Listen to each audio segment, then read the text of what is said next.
আষাঢ় মাসে প্রতি বৃহস্পতিবার লক্ষ্মী পূজার পাঁচালী ব্রতকথা বিনন্দ রাখালে পাল। নমো নমো লক্ষ্মী দেবী নমো নারায়ণী, এই দিনে করো মা দয়া ক্ষীরোদনন্দিনী। বিনন্দ রাখালে বাস বিরাট নগরে, অতি কষ্টে দিন কাটে থাকে কুড়ে ঘরে। অষ্টবর্ষ বয়সেতে পিতা মাতা মরে, অনাথ হইয়া শিশু পথে পথে ঘোরে।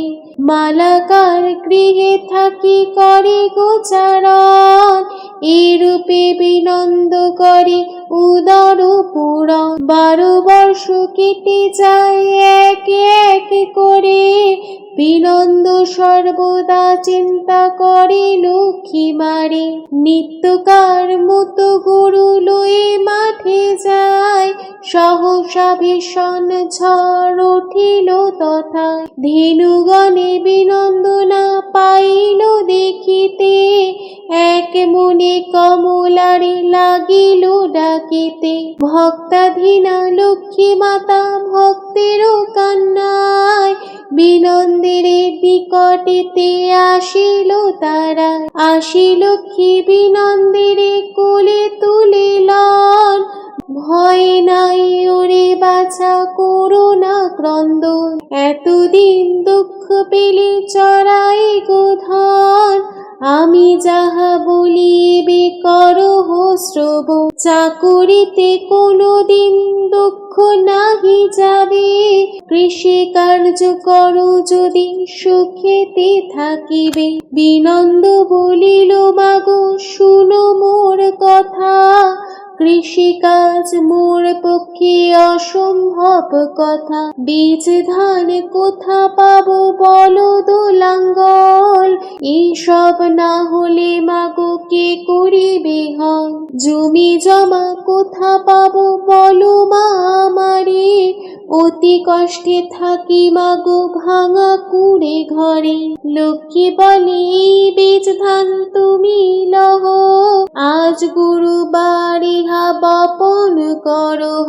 লাঙ্গল বলদ কিছু নাহি প্রয়োজন, শুধু তুমি এই ধান্য করহ বপন। ভাগাল শ্মশান আদি যত পোড়ো জমি, এই ধান লয়ে বাছা পুনে এসো তুমি। বিনন্দ প্রণাম করি লক্ষ্মীর চরণে, লক্ষ্মীর আদেশ মতো ধান দিল বুনে।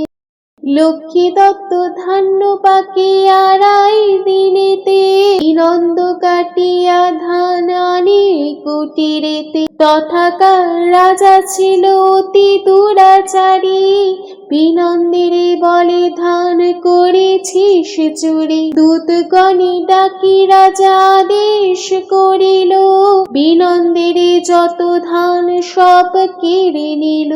কাঁদিয়া বিনন্দ করে লক্ষ্মীর শরণ, অভয় দানিল লক্ষ্মী দিয়া দর্শন। স্বপ্নে লক্ষ্মী মহারাজে লাগিল বলিতে, বিনন্দ আমার পুত্র জানিও মনেতে।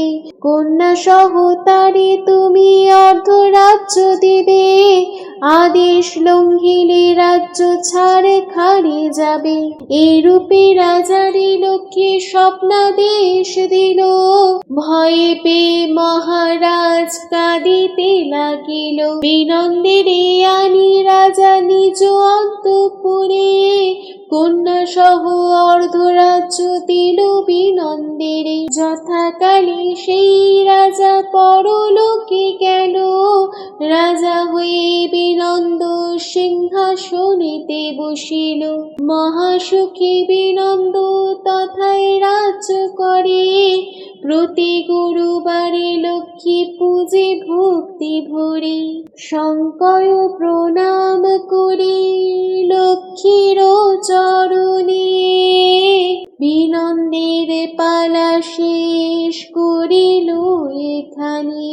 ইতি আষাঢ় মাসে প্রতি বৃহস্পতিবার লক্ষ্মী পূজার পাঁচালী ব্রত কথা এখানেই সমাপ্ত হইল। জয় মা লক্ষ্মী।